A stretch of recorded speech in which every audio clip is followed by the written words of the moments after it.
Баршаңызға сәлем достар. Бүгін сіздермен қазақтың ұлттық тағамдарының бірі зент дайындайтын боламын. Өте оңай әрі тез жасалады.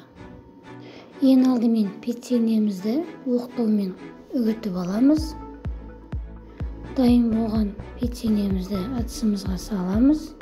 Оның үстіне бір кесе талқанымызды,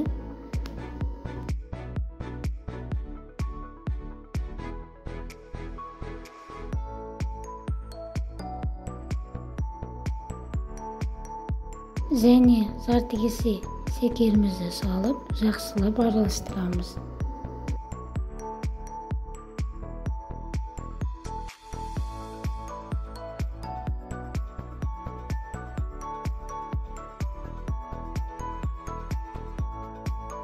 Бөлме температурасында тұрған сары майымызды саламыз.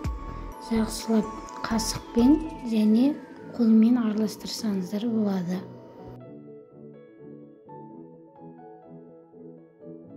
Сгущенка құйып, қолымызбен жақсылап араластырамыз.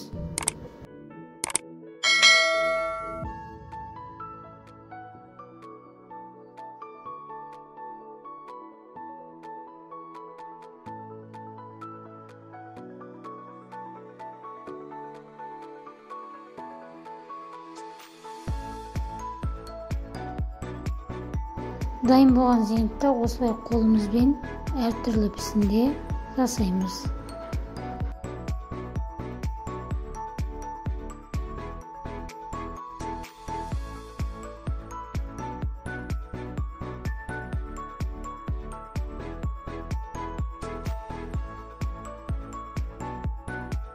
Бір-екі сағатқа холодильникке қоямыз. Осымен біздің зент дайын болды. Міндетті түрде жасап көріңіздер. Сіздермен болған Камелова Райлан. Арнама тіркелуді ұмытпаңыздар.